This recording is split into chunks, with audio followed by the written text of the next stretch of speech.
Hey there, you're looking kind of cute. Don't forget to subscribe and check out all my other socials. Enjoy. Dawn's light slowly filled the bedroom. Shadows stretched across the walls, and the decorations looked like moving shapes. The room was still dark from the night, making it hard to see hands reaching for the alarm clock. Fingers found the clock and turned off its loud sound. The person got up, their body clear in the new light, and walked across the creaking wooden floor to the bathroom. The mirror was covered with steam and looked green, but it turned clear when wiped. An unshaven face looked back, eyes still sleepy from waking up. There was a small cut on the chin from shaving yesterday. The closet had rows of clothes, all ironed and sorted by color. Everything was neat and ready to wear. The morning routine happened as usual. Shower, shave, get dressed. A white shirt, dark pants, black belt, and black shoes were put on. A burgundy tie was the only bright color. The drive to Morrison & Associates took 45 minutes in rush hour traffic. The radio played the same morning show, the same jokes, the same traffic reports. The parking garage smelled of exhaust and concrete. The elevator climbed to the 14th floor. "Morning, Dakari." The receptionist smiled from behind her desk, her coral lipstick bright against her teeth. "Morning, Janet." The marketing department hummed with activity. Phones rang, keyboards clicked, the coffee maker gurgled its familiar song. The corner office had a view of the city skyline, though most days there wasn't time to appreciate it. Peterson wants the quarterly projections by noon. Carla from accounting stood in the doorway, her forest green dress complementing her auburn hair. "Think you can manage that?" "Always do." The morning dissolved into spreadsheets and PowerPoint presentations. Numbers blurred together. Coffee cups accumulated on the desk. The white shirt sleeves rolled up to the elbows as the hours passed. Lunch came and went, a turkey sandwich eaten at the desk while reviewing campaign metrics. The afternoon brought client calls and strategy meetings, the usual corporate dance of promises and projections. The drive home began at 6:47 p.m., the same route in reverse, the same radio station now playing evening commentary. The apartment welcomed with silence and shadows. The refrigerator held leftover Chinese takeout and a six-pack of beer. Neither appealed. The couch beckoned instead. The remote found a documentary about ocean life. Blue whales moved through impossibly deep waters. The laptop opened almost of its own accord. Fingers typed familiar URLs. Forums and support groups filled the screen. Stories of others who'd taken steps, made changes, found themselves. The browser history would be cleared later, as always. The bedroom felt too quiet. The navy comforter seemed heavier than before. Sleep came slowly, filled with dreams of different mornings, different mirrors, different reflections. Tuesday arrived with rain. The charcoal slacks went on again, paired with a light blue shirt. The morning meeting dragged on about brand positioning and market penetration. Dakari's mind wandered to the small white bag hidden in the bottom desk drawer. "What do you think about the Henderson campaign?" The question snapped attention back to the conference room. 8 faces waited for an answer. "Run it by me again. I want to make sure we're aligned on the metrics." The meeting continued. More coffee, more spreadsheets, more of the same. Wednesday brought an unexpected email. Dr. Reeves had an opening next week. The message sat open on the screen for 20 minutes before fingers found the courage to type a reply. "Yes, Tuesday at 4 p.m. works." The rest of the week blurred together. Presentations and deadlines.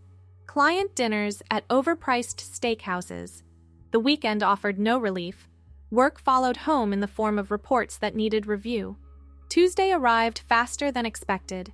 The afternoon meeting with Patterson got rescheduled, creating the perfect window. The drive to Dr. Reeves' office took 30 minutes. The waiting room smelled of lavender and had too many orchids. "Dakari, come on back." Dr. Reeves had gray hair and kind eyes behind wire-rimmed glasses. Her office felt warm, safe. The leather chair creaked slightly when sitting down.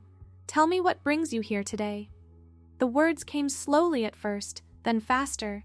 Years of feelings, of knowing something wasn't right, of seeing a different person in the mirror each morning.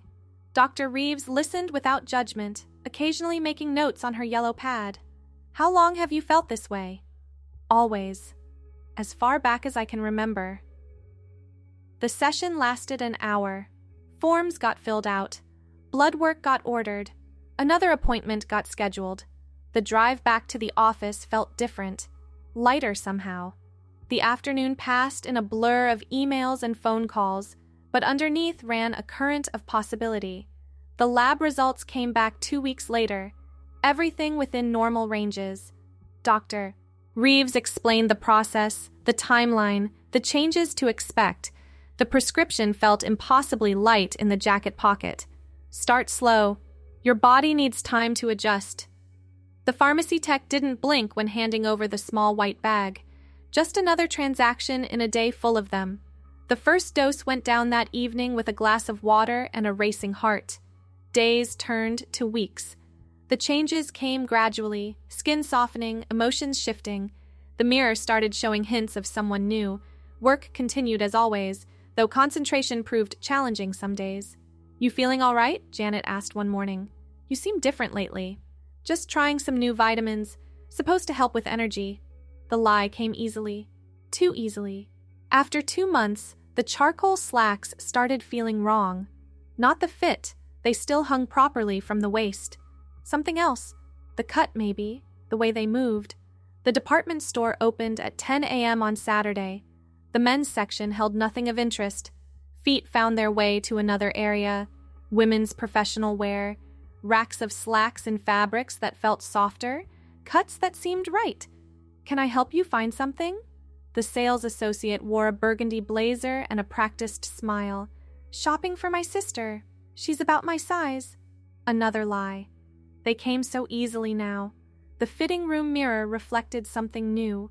The charcoal gray women's slacks fit perfectly. The cut was subtly different. Higher waist, tapered legs. They moved differently, correctly. Monday morning arrived with a choice.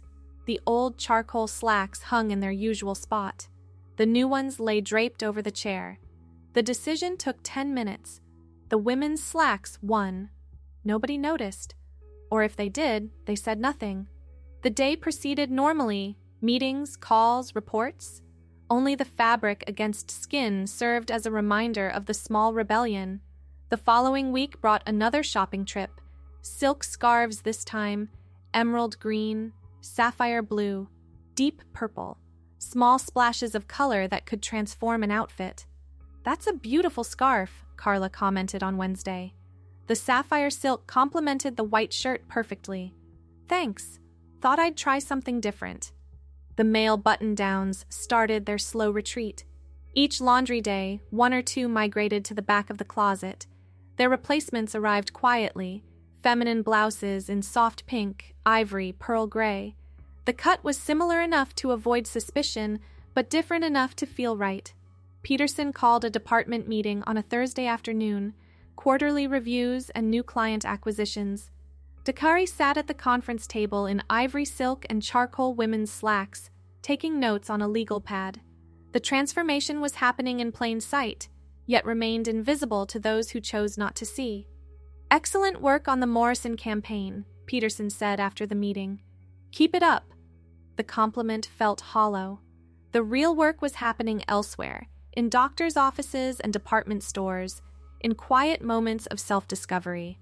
Month 4 brought more noticeable changes. The softening facial features required explanation. New skincare routine became the standard response. My dermatologist recommended it. Hair that had always been kept short began its journey toward freedom. The brown strands, freed from their rigid monthly trim, started brushing the collar, then past it. Growing your hair out? Mark from IT asked one day. Trying something new. Always trying something new, always becoming. The earrings started small, tiny sterling silver studs that could pass for masculine. The piercing itself happened on a Saturday afternoon at a salon that asked no questions. Monday morning, they glinted subtly in the fluorescent office lights. Nice earrings, Janet said, refilling her coffee mug. Very modern. Month 5 introduced makeup to the morning routine. Just foundation at first, evening out skin tone, then a touch of mascara. Nothing dramatic, nothing that screamed for attention, just enough to feel authentic. The company holiday party loomed on the calendar. December 18th. Formal attire required. The invitation sat on the desk for weeks, a reminder of decisions yet to be made. Shopping for the event required courage. The black dress hung on a mannequin near the store entrance. Knee-length, professional, elegant. The kind of dress that made a statement without shouting. "This would look stunning on you," the sales associate said, holding it up. She either didn't notice or didn't care who was shopping for whom. The fitting room mirror reflected truth. The dress fit perfectly. The person wearing it finally looked right. Complete. Real. The jewelry came next. Pearl earrings to replace the silver studs. A delicate gold necklace. A bracelet that caught the light when moving. Each piece added another layer of authenticity. The shoes proved challenging. Size 10 in women's. The selection was limited but sufficient. Black pumps with a modest heel, enough to elongate the legs without making walking impossible. December 18th arrived with snow flurries. The afternoon passed slowly. The clock seemed stuck at 3 p.m. Finally, 5 o'clock released everyone to prepare for the evening event. The apartment bathroom became a sanctuary. Each step of the transformation took time. Shower, shaving legs that had been prepared for weeks, moisturizer, the brown hair, now shoulder length, styled with hot rollers into soft waves. Makeup required patience.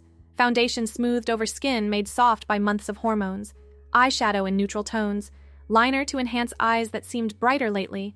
Lipstick in a shade called rosewood. The dress slipped on easily. The zipper climbed without struggle. The mirror reflected someone new. Someone who'd always existed but had been waiting for permission to emerge. The pearl earrings added elegance. The necklace drew attention to the neckline. The bracelet completed the ensemble. The black pumps added 3 inches of height and a lifetime of confidence. The drive to the hotel required focus. Snow continued to fall, making the roads slick. The parking garage was nearly full. Other employees streamed toward the ballroom entrance, men in tuxedos and women in cocktail dresses. The ballroom doors stood open. Music and laughter spilled out. Deep breath, one foot in front of the other. The heels clicked against marble floors. "Can I see your invitation?" The woman at the registration table smiled professionally. Dakari Johnson, Marketing Department. Her fingers found the name on her list. A moment of confusion crossed her face, then understanding. Her smile warmed. "Enjoy your evening." The ballroom glittered with holiday decorations. Crystal chandeliers cast warm light over round tables dressed in silver and gold. Colleagues mingled with drinks in hand, their voices creating a pleasant hum of conversation. Finding a quiet corner came first. A glass of white wine provided something to hold. The dress moved perfectly with each step. Everything felt right. Natural. True. "Dakari?" Janet stood nearby, her emerald green gown complementing her blonde hair. Her expression showed surprise but not shock. "Hi, Janet. You look beautiful." The compliment landed softly. "Thank you. And please, call me Zoe." "Zoe." Janet tested the name. "It suits you." Others began to notice. Conversations paused mid-sentence. Heads turned. Whispers started, but also smiles, nods of recognition, moments of understanding. Carla approached with her husband in tow. "Zoe, I love that name, and that dress is gorgeous." "Thank you, Carla." The evening progressed in waves. Some colleagues embraced the change immediately. Others needed time to process. A few avoided eye contact entirely, but the majority surprised with their acceptance. Peterson appeared during the cocktail hour. His expression remained neutral as he approached. "Dakari? Or do you prefer something else now?" Zoe Johnson." He nodded slowly. "Zoe, we should talk on Monday about updating your employment records and such." "I'd appreciate that." "Enjoy your evening, Zoe." The dinner portion brought assigned seating. Table 12 included Mark from IT, Sandra from HR, and their respective partners. Conversation flowed more easily than expected. Questions came, but gently, respectfully. "How long have you been planning this?" Sandra asked over dessert. "My whole life, in a way. But actively? About 6 months?" "You look happy," Mark observed. "Really happy." "I am." The dancing started after dinner. Zoe remained at the table, content to watch others take the floor. The pearls caught the light when she turned her head. The dress fabric moved like water. "Would you like to dance?" Robert from the design department stood beside the table, hand extended. His smile seemed genuine.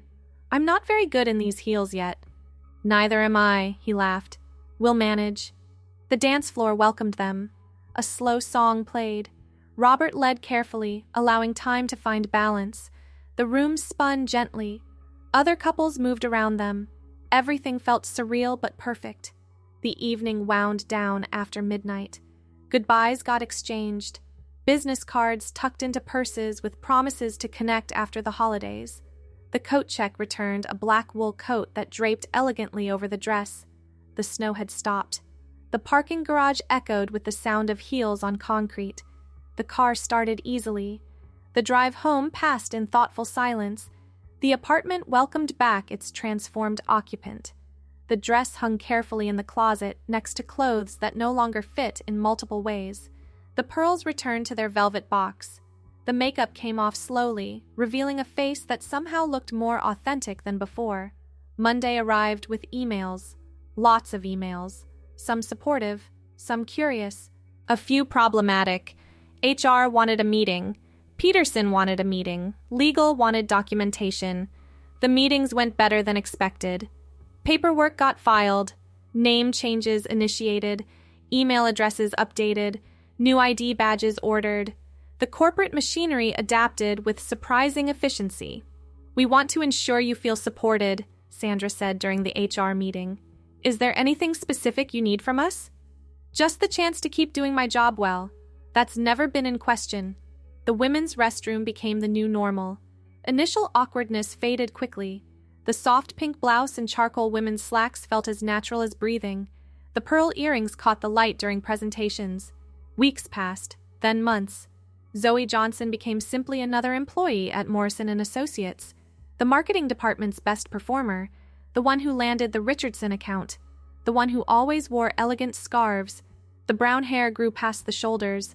Styling it became part of the morning routine, sometimes straight and professional, sometimes wavy and soft, always authentically hers. Client meetings required no special explanation. New contacts knew only Zoe. Existing clients adapted or found themselves working with other account managers. Business continued, deals closed, campaigns succeeded. "You've really found yourself," Janet said one afternoon, dropping off mail. "It's lovely to see." The observation rang true. The mirror no longer reflected a stranger. The morning greeting had changed from resignation to recognition. The person looking back was real, complete home. The 1-year anniversary of starting hormones passed quietly. A small celebration with close friends who'd become chosen family. The little black dress made another appearance, this time with confidence born from practice. Work life found its rhythm. Presentations in burgundy blazers and cream blouses. Client dinners in navy dresses and statement necklaces. Team meetings in soft gray sweaters and tailored slacks. Each outfit an expression of the woman who'd always existed, waiting for her moment. "Zoe, can you take the lead on the Mitchell campaign?" Peterson asked during a staff meeting. "I think your perspective would be valuable." "Absolutely." The campaign succeeded beyond projections. Creativity flowed freely now, unencumbered by the weight of hiding. Ideas came faster, better, truer. The second company holiday party arrived with less fanfare. Zoe Johnson, senior marketing manager, wore a burgundy cocktail dress and gold jewelry. She danced without hesitation, laughed without restraint, existed without apology. "Remember last year?" Carla asked during a quiet moment. "You were so nervous. Terrified, actually." "You shouldn't have been. You were radiant then, and you're radiant now." The affirmation settled warmly. Looking back, the journey seemed both endless and instant. Each small step had built toward this moment, standing in heels that no longer felt foreign, wearing a dress that felt like skin, being seen as the woman who'd always lived inside. Morrison and Associates updated their diversity policies the following spring. Zoe consulted on the language, ensuring protection for future employees who might walk similar paths. The company newsletter featured an article about inclusion, with a familiar face in burgundy smiling from the page. "You're making a difference," Sandra said, dropping off the printed newsletter. "Not just for yourself, but for others who'll come after. Just trying to make things a little easier for the next person." The brown hair reached mid-back now. Salon appointments became monthly rituals. Highlights got discussed, but dismissed. The natural color felt right. Authentic. Hers. Summer brought new challenges and opportunities. A promotion to director of marketing came with a corner office and a team to manage. The first openly transgender director in company history. The press release made no mention of it. Just another qualified professional advancing through merit. "Congratulations, Director Johnson." Peterson shook hands firmly. "Well deserved." The new office needed decorating. Photos found homes on shelves. A small orchid claimed the windowsill. The view of the city skyline finally had time to be appreciated. Team meetings ran differently under Zoe's leadership. More collaborative, more creative, more successful. The department's productivity increased quarter over quarter. Client satisfaction scores reached record highs. "Whatever you're doing, keep doing it," the CEO mentioned during a board presentation. "Marketing is outperforming all projections." The secret was simple. Authenticity bred confidence. Confidence inspired creativity. Creativity drove results. Being genuine had become the greatest professional asset. Fall arrived with changing leaves and new wardrobes. The closet that once held only suits now displayed a rainbow of professional possibilities. Jewel-toned blouses, tailored jackets, elegant dresses, each piece carefully chosen to reflect the woman wearing them. The 3-year mark approached quietly. Hormones had long since completed their primary work. The face in the mirror bore little resemblance to old photos hidden in drawer bottoms. Those images felt like ancient history, artifacts from someone else's life. "Zoe, we're considering you for VP of Marketing," Peterson announced during a one-on-one meeting. "The board is impressed with your leadership." "I'm honored to be considered." "It's not a consideration, it's an offer." Vice President Zoe Johnson. The title rolled around pleasantly. Another glass ceiling shattered without fanfare, just talent recognized and rewarded. The announcement email went company-wide on a Tuesday morning. Congratulations flooded in. The little girl who'd hidden inside for so many years now led a department of 40 professionals. "I always knew you were destined for great things," Janet said, delivering a bouquet of roses to the new corner office. Even before you were you. "I've always been me. Just took a while to let everyone else see it." The observation sparked a smile from the longtime receptionist. "True, and we're all better for it." The roses found a vase on the credenza. Their scent mixed with the orchid's subtle fragrance. The office felt like home. The company felt like family. Life felt like living. Evening fell over the city. The skyline glittered with thousands of windows, each hiding its own stories. Zoe stood at her window, coffee mug in hand, watching the world turn toward night. The brown hair caught the last rays of sunset. The rose gold watch marked time that no longer felt stolen. The woman reflected in the window smiled at her transparent twin. Tomorrow would bring new challenges, new clients, new campaigns, new opportunities to excel. But tonight, in this moment, everything aligned perfectly. The journey from Dakari to Zoe hadn't been easy. But it had been necessary. It had been right. It had been true. The cleaning crew arrived as she gathered her things. The leather tote held tomorrow's presentations and yesterday's lessons. The heels clicked confidently through empty hallways. The elevator descended smoothly toward the parking garage. The drive home passed with classical music filling the car. No more talk radio. No more distraction from thoughts. Just melody and movement through familiar streets. The apartment building's doorman smiled in greeting. "Evening, Ms. Johnson." "Evening, Carl." The elevator climbed to the 10th floor. The key turned smoothly in the lock. Home welcomed with warmth and possibility. The navy blue comforter had long since been replaced with something in dusty rose. The closet told the story of transformation in fabric and color. The bathroom mirror reflected truth without question. Bedtime rituals had evolved but remained constant. Makeup removed carefully, skin moisturized thoroughly, hair brushed until it shone. Each step an act of self-care that once seemed impossible. The laptop opened to personal emails, friends checking in, family slowly coming around, a message from someone just starting their journey, asking for advice.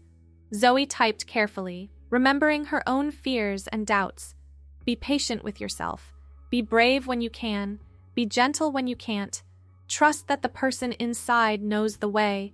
She's been waiting for you to listen. The message sent into the digital ether. Somewhere, someone would read it and find hope. The cycle continued. One person's courage inspiring another's first steps.